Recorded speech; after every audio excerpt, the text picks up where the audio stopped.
जीवन में कुछ घटनाएं ऐसी घटित हो जाती हैं जो वक्त के साथ पुरानी जरूर पड़ जाती हैं, लेकिन जब उन्हें याद करो या जब उनके बारे में सोचो तो वो घटनाएं बिल्कुल ताजी लगती हैं, नई लगती हैं। ऐसा लगता है ये घटना अभी की है। तो एक एसएचओ रहा करते थे डीडीएस राठौर। डीडीएस राठौर जो है सेंट्रल जेल फतेहगढ़ में बंद थे। उनके दिल में एक बात गूंजती थी, दिल में एक बात लगी थी, दिल में एक बात जो रुकी थी वो दिमाग में कब चली जाती है पता नहीं लगता है। और जब वो दिमाग में उनके बात गई तो उन्हें ऐसा आघात लगा जिससे उनकी जो है मौत हो गई। दोस्तों, उस जो घटना थी उनके दिमाग में क्या था, दिल में क्या था जो दिमाग में गई, वो सब जानने के लिए जो है हमारे चैनल क्राइम डायरीज 9 को जो है लाइक और सब्सक्राइब कर लीजिएगा। और इस वीडियो को जो है जरा भी स्किप ना करिएगा, जिससे जो है आप लास्ट तक बने रहिए और आप घटना में पूरी तरह से जागरूक बने रहे, सुनते रहे। तो जो आज की घटना, जो हम हकीकत की घटना जो सुनाने जा रहे हैं वो पुरानी घटना है, लेकिन उस वक्त समाजवादी पार्टी की सरकार थी। क्या क्या हुआ उस सरकार में वो सब बताएंगे और दरोगा जी ने भी क्या किया था वो भी सुनाएंगे। तो जो घटना हकीकत की है वो उत्तर प्रदेश में जो है जिला पड़ता है जालौन। जालौन में एक थाना पड़ता है, उस थाने का नाम होता है कोंच। कोंच थाने के अंतर्गत जो है उसमें एसएचओ उस तत्कालीन जो थे उनका नाम था डीडीएस राठौर। डीडीएस राठौर को एक सूचना मिलती है कि मोहल्ला जो जवाहर नगर मोहल्ला है कोंच में, उसमें जो है कुछ लड़के आपस में लड़ गए हैं।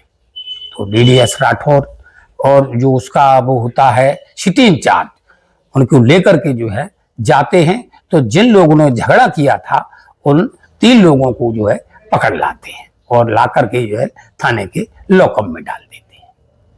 लॉकअप में डाल दिया गया।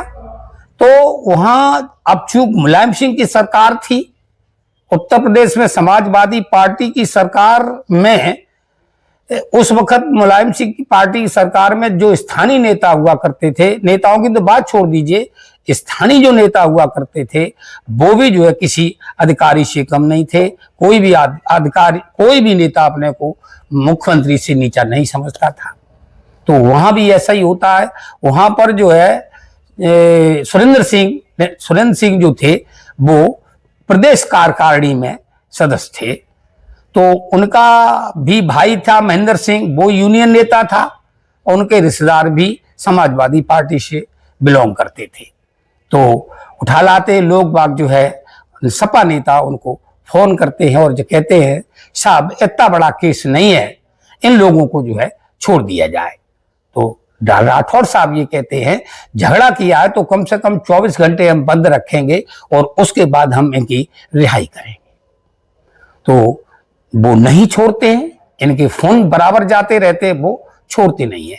जब नहीं छोड़ते हैं तो समाजवादी पार्टी के जो नेता है, स्थानीय नेता थे, वो एक बनाते हैं, गिरोह बनाते हैं और यानी प्लानिंग बनाते हैं। और प्लानिंग में ये करते हैं कि अब ये दरोगा ऐसे नहीं मानेगा, एसएचओ, इसको सबक सिखाएंगे। तो सबक सिखाने की मतलब से जो है वो सुबह सब वो आते हैं। अब रात भर हो गई थी, सुबेरा हो जाता है, सुबेरे वो आते हैं कि साहब आपने वायदा किया था, अब इन बच्चों को छोड़ दीजिए। 10, 12, 15 लोग थे वो। तो अपने साथ एसडीएम का जो है पेशकार होता था, उस पेशकार को भी लाए और बोला कि हम इन लोगों की जमानत लेते हैं। 3 लोग जो है उसमें बंद थे, 2 लोग जो है जमानत दे देते हैं और उस पर दस्तखत बना के निकल जाते हैं।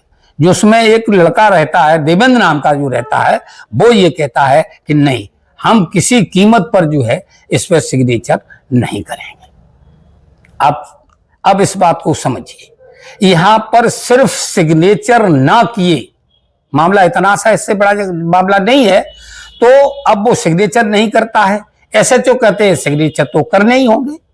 लेकिन इसी बात पे जो है बात और विवाद हो जाता है। वाद विवाद जब होता है तो यहाँ दो विपरीत ध्रुव काम करते हैं, दो पावर काम करते हैं।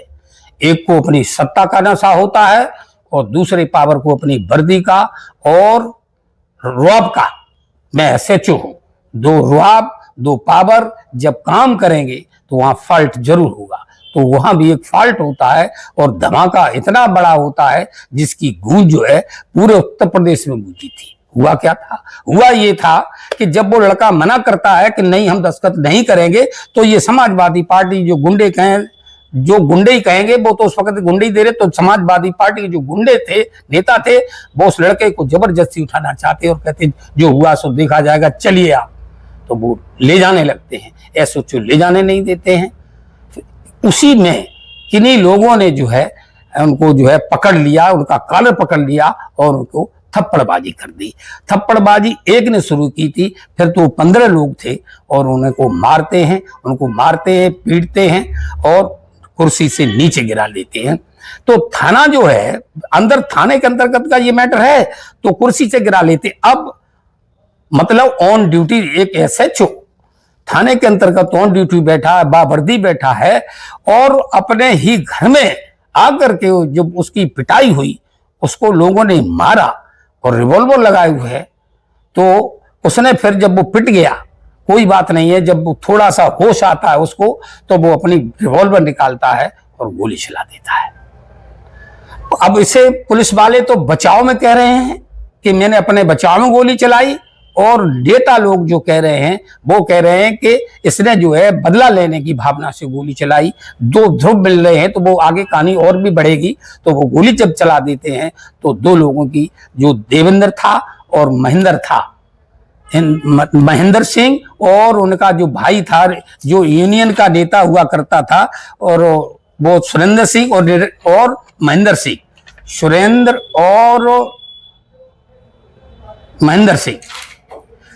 और महेंद्र सिंह की जो है वहां पर मौत हो जाती है। अब जब मौत हुई तो भगदड़ पड़ गई, लोग एकदम से थाना छोड़ के भाग गए। और जब वो भागे हैं तो उसके थाने के थोड़े से 150 मीटर पर जो है बस स्टैंड हुआ करता है। वहां 10-12 बसें, 8-10 बसें हमेशा खड़ी रहती हैं। तो ये बात जब वो जाती है, आवाज जब जाती है, निकलती है थाने की बात को, दो लोगों की लाश जो है थाने में पड़ी है, SHO साहब ने गोली मार दी। तो दोस्तों ये जो क्षेत्र था वो कुर्मी बाहुल क्षेत्र था। 80% पब्लिक की जो है वहां की कुर्मी है और कुर्मी बिरादरी का ये मामला हुआ करता है। तो लोग बाग जो है एक दो नहीं, अब हजारों लोग जो है थाने की तरफ दौड़ पड़ते हैं। और जब दौड़ते हैं तो आकर के जो है अराजकता जो होती है, अब अराजकता फैल जाती है। अराजकता जब फैलती है उसमें क्या होता है, जो गाड़ियां खड़ी होती हैं तो उनमें वो है आग लगा देते हैं। अब जो घटना जो है जब घटी थी ये, तो पुलिस वाले कहाँ चले गए थे, ये मामला यहाँ से हम थोड़ा सा बैक में चलेंगे कि सवेरा का वक्त है, सवेरे 9 बजे जो है SHO साहब जो है थाने में बैठे होते हैं और उनको ये चीज की भनक लग जाती है कि आज समाजवादी पार्टी के लोग थाने पर ऊधम मचा सकते हैं, गुंडागर्दी कर सकते हैं। तो वो जो है कमरे से, अपने थाने से निकल के जो है उस वक्त जो SI थे भगवान दास, और भगवान दास के कमरे पे जाते हैं और भगवान दास से कहते हैं कि भगवान दास जल्दी से तैयार हो जाइए, हमको आपको एक जगह चलना है। तो वो बताते साहब क्या हुआ जरा बताएं। तो वो कहते हैं हुआ कुछ नहीं है, अनघावरा एक गांव है, वहां पर पब्लिक में और पुलिस में गोली चल रही है, तो आपको वहां चलना है। और वो कहकर के जो है थाने में आ जाते हैं, चबूतरा है वहां, चबूतरा बना, उस चबूतरे पे बैठ जाते हैं। भगवान दास जो है SI वो तैयार होते हैं और निकल के जो है 10-5 मिनट के अंतर्गत वो आ जाते हैं और कहते हैं कि साहब कहाँ चलना है। वो जवाब नहीं देते हैं, 10 मिनट तक ये भी रुक जाते हैं, पूछे शायद कहीं गुम हो गए और कुछ बात होगी। तो वो फिर पूछते हैं साहब आपने बताया नहीं, कई लोग थे वहां, तो आपने बताया नहीं कि हाँ आपको जो है अनघावरा गांव चलना है, अनघावरा गांव में जो है पब्लिक में और पुलिस में गोली चल रही है, तुम तब तक 2-3 सिपाही ले लो और सिपाही लेने के बाद जो है वहां चलिए, पीछे से हम भी आते हैं। तो अब जो ये कहानी हम सुना रहे हैं, ये भगवान दास जो उस वक्त तत्कालीन एसआई थे, ये उन्हीं के मुखारबिंद की है, उन्हीं से जो इंटरव्यू लिया गया है और उन्हीं के बताए अनुसार हम जो कहानी सुना रहे। भगवान सिंह आगे बताते हैं कि जब मैं तैयार हुआ तो मैंने अपनी बुलेट मोटरसाइकिल निकाली। बुलेट मोटरसाइकिल जब हमने स्टार्ट की तो मेरी गाड़ी स्टार्ट नहीं हुई।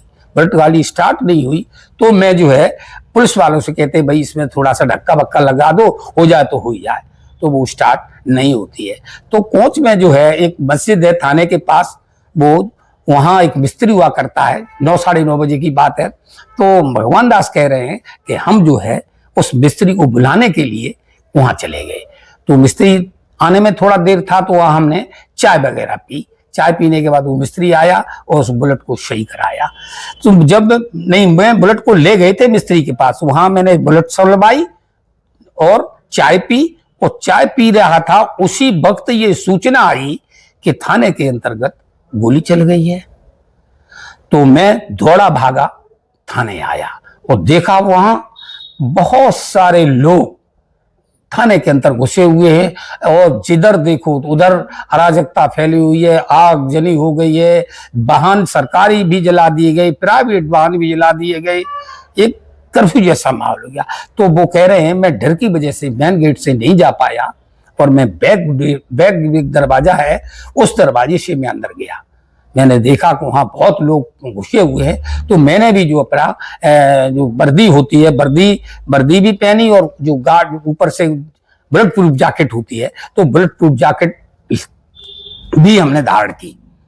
और देख जब मैं निकलता हूं तो बहुत सारे लोग बाग थाने के अंदर घुस आ रहे। तो हुआ क्या, अब था उसमें शू के फैमिली क्वार्टर भी हैं। तो जो ऑन ड्यूटी थे वो उन्होंने जो है फिर बचाव में फिर गोली चलाई, उसमें 7-8 लोगों को फिर गोली लग जाती है। फिर क्या हुआ, जब 7-8 को फिर गोली लग जाती है, फिर भगदड़ पड़ जाती है। मतलब सुबह 9 बजे तक, शाम के 6 बजे तक पूरा एक तरह से पब्लिक ने थाना को होल्ड कर लिया होता है। पुलिस जान जितने भी सिपाही होते थे उस वक्त सारे लोग डर की वजह से थाने से भाग गए। इनका कहना है भगवान दास का, मैं भी भाग गया था, मैं जो है किसी जगह पे चुप गया था, लेकिन मैं देख सब रहा था।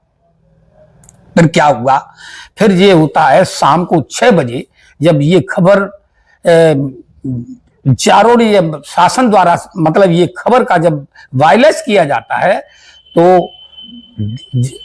उत्तर प्रदेश के डीआईजी साहब, उस वक्त एसपी जालौन के और डीआईजी, एसपी और डीएम 3 लोग जो है थाने के अंतर्गत आते हैं और भारी फोर्स बल के साथ आते हैं। ऐसे नहीं चले आए, नहीं तो पब्लिक मार डालती, उस वक्त क्रोधी ऐसा था। तो जो हुआ क्या, वो आते हैं और आने के बाद जो है उन लोगों को पूछते हैं, समझाते हैं, बुझाते हैं और मामला पूछा जाता है। लोगों का कहना सिर्फ अब एक ही था कि हर हालत में साहब एफआईआर करो और मुझे गिरफ्तारी चाहिए। किनकी चाहिए? जो इसमें दोषी होते हैं। तो उन्हें नाम पूछा जाता। 4 मतलब कम से कम 40,000 बीचों के बीच में जब एफआईआर लिखी गई थी तो कैसी एफआईआर रही होगी, आप स्वयं अंदाजा लगा सकते हो। उस वक्त हुआ क्या था, उस वक्त हुआ ये था कि लोगों ने जो है अपनी पुरानी दुश्मनी भी निकाली। उसमें भगवान दास भी कह रहे हैं मेरे साथ भी यही हुआ था। एक वहां पर लोकल नेता होता था, वो जुआ नाल जगह है, एक जगह नाल पर जो है जुआ की अड्डी चलाता था। वहां मैंने 30-40 लोगों मतलब 30-25 लोगों को गिरफ्तार किया था और कम से कम 2-3 लाख रुपया भी जुआ से बरामद किया था। तो जब मैंने उसका जुआ पकड़ा, उसके व्यापार पे हावी हुआ, तो उसने हमसे कहा था कि ये चीज आपको बहुत महंगी पड़ेगी।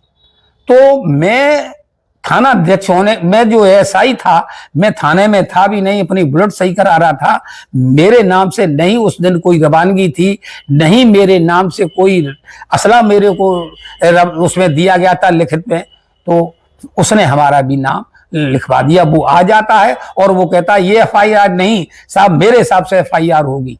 तो लोगों को जो एफआईआर लिखी गई थी फिर एफआईआर बदल दी जाती है और उसमें भगवान दास का भी नाम जोड़ दिया जाता है। भगवान दास का नाम जुड़ गया। और एक मुसलमान भी था एक आदमी, उसने जो है दरोगा ने उसके मैटर में जो है एफआईआर लगा दी थी, तो वो भी उसको मौका मिलेगा बदला लेने का। तो वो आता है और वो कहता है साहब लालमणि जो दरोगा थे उनका भी नाम इसमें आना चाहिए, लालमणि भी गोली चला रहे थे, उसका भी नाम लिखा जाता। मतलब कहना जो है उस पब्लिक में जिससे पुलिस वाले से कहीं भी किसी बात को लेकर दुश्मनी हुई थी, किसी बात को तू में हुई थी, वो भी उसमें नाम दर्ज करा देते हैं। और सबसे इस घटना में जो हुआ, सबसे बड़ी कमी जो हुई वो उस वक्त एसएचओ डीडीएस राठौर का बेटा जो पढ़ता था वो भी, और हेड मतलब उनके माता पिता जो है यहाँ रहते थे, बच्चा पढ़ रहा था तो बच्चा भी उस थाने में आया हुआ था। लोग बाग जो है जब उसको देखते हैं, और चूक गोली एसएचओ ने चलाई थी, डीडीएस राठौर ने चलाई थी, तो उन्हें सबक सिखाने के लिए जो है जबरदस्ती जो उनके बेटे का नाम अजय था, उस अजय का भी नाम उसमें डाल दिया जाता है। और जब सबके सामने डाल ही नहीं दिया जाता है, एफआईआर में बंद भी कराया जाता है, और पब्लिक खड़ी है जो कहती है मेरे सामने इन्हें हवालात में बंद करिए।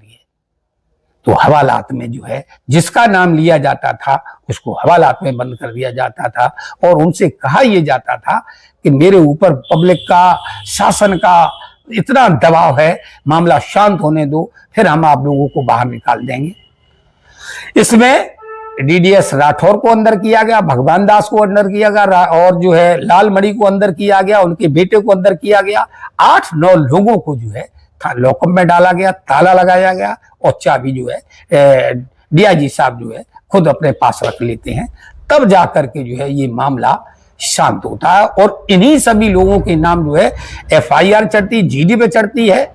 जीडी पे चढ़ने के बाद जो है अब तो गिरफ्तार तो हो ही गए थे, तो इनको जो है शासन की ओर से बर्खास्त सस्पेंड कर दिया जाता है और मुकदमा चलाया जाता है।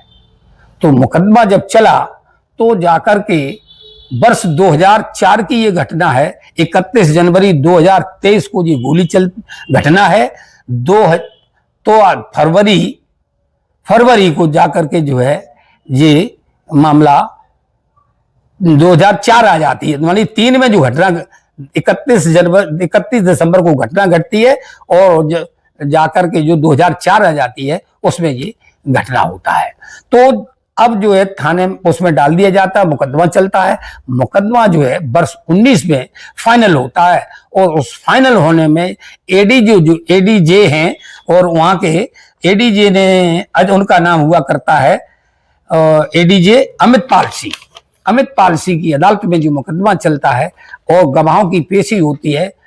एडीजे भी अब क्या यहां पर कहें, कुछ लोगों के साथ ज्यादती जो नहीं थे उनको भी अदालत ने, चाहे मैं कहूं शासन प्रशासन का दबाव की वजह से कहें, सारे के सारे लोगों को जिसमें एफआईआर में नेम्ड थे सबको जो है आजीवन कारावास बोल दिया जाता है। तो डीडीएस राठौर की वर्दी बाब जमा हो गई थी, डीडी राठौर को जो है जेल भेज दिया गया। तो डीडीएस राठौर झांसी के बाद हमीरपुर, और हमीरपुर के बाद जो है उनका ट्रांसफर एक जगह और जेल हुआ, और उसके बाद जो है उनका ट्रांसफर हुआ वो सेंट्रल जेल फतेहगढ़ हुआ। फतेहगढ़ में जो है उनको ये सोच करके, जो मैंने अभी स्टार्टिंग बताया था कि दिल की बात दिमाग में आ गई, तो वो सोच रहे थे कि काश उस दिन मैं भी जरा मान जाता थोड़ी सी, और काश उस दिन वो लड़का दस्तखत भी बना देता तो इतनी बड़ी घटना ना होती। और ये सोचते सोचते उनको अटैक आता है और उनकी मौत हो जाती है। तो आज की तारीख तक उन पर जो है पूरे पुलिस वालों पे एनएसए कानून भी लगाया गया, हत्या लगाई गई तमाम, और ये प्रशासन की वजह से उन लोगों पर जो आगजनी आम पब्लिक ने की, और वो आगजनी पुलिस के द्वारा लगाई गई बताई पब्लिक ने, और आगजनी की भी घटना इन्हीं लोगों के ऊपर दर्ज हुई कि पुलिस ने जो है केस बनाने के लिए अपने सरकारी वाहनों में, प्राइवेट वाहनों में पुलिस ने आग लगाई है। तो ये घटना जो है आज जो हम आपको सुना रहे हैं, और जी बतौर भगवान दास के द्वारा सुना रहे हैं। और इस बीच में भगवान दास जो है वो अपनी जमानत करा लेते हैं, और जमानत करा लेते हैं तो उनमें टर्म ऑफ में उनका 2 जगह प्रमोशन हो जाता है।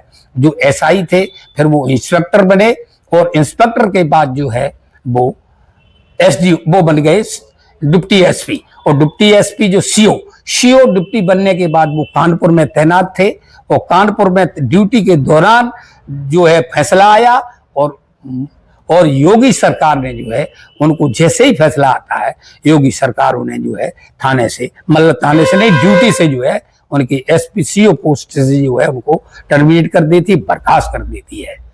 तो जरा सी गलती की वजह से कितने लोगों को ये दुख झेलना पड़ा, क्या क्या हुआ। 3 लोगों को, 2 लोग तो पुलिस के द्वारा नगद मारे गए, यानी ऑफिस में मारे गए। जब गोली चली तो 1 आदमी की मौत जो है अस्पताल में हो जाती है, 7 आदमी घायल होते हैं, और 8 पुलिस वालों का पूरा कैरियर, पूरा जीवन चौपट हो जाता है। दरोगा जी की हार्ट अटैक से मौत हो जाती है, उनका बेटा आज दिन भी जो जेल में हवा खा रहा होता है। दोस्तों, आज की कहानी सुनाने का मतलब किसी की भावनाओं को ठेस पहुंचाना नहीं है, किसी को बदनाम करना नहीं है, लेकिन हम इतना जरूर कहेंगे, सरकारें आती हैं, सरकारें जाती हैं, पुलिस वाले भी आते हैं, पुलिस वाले भी जाते रहते हैं। तो जो पुलिस वाले भी कभी कभी, जो लोगों का कहना सभी पुलिस वाले अच्छे नहीं होते, ऐसा नहीं है, कुछ अच्छे भी होते, कुछ बुरे भी होते हैं। और जो पुलिस वाले किसी को फंसाते हैं तो उन पुलिस वालों को भी एक सबक इस कहानी के द्वारा मिलना चाहिए, और वो सबक लें कि आज जो है अगर आप किसी को निर्दोष फंसा रहे हो तो ऐसा एक दिन जरूर आएगा। जो 8 लोगों के हुआ, उन्होंने किसी को फंसाया नहीं था, लेकिन कुछ कर्म ऐसे हुए थे जो आपको फंसना पड़ा। तो आप भी सावधान रहे, होशियार रहे, किसी को निर्दोष ना फंसाए। और जो है अगर आप निर्दोष फंसाते हो तो नीचे वाला दंड नहीं देगा, ऊपर वाला भगवान जरूर दंड देगा, और वर्दी का रुआब जो है दिखाना छोड़ दे। नमस्कार, धन्यवाद।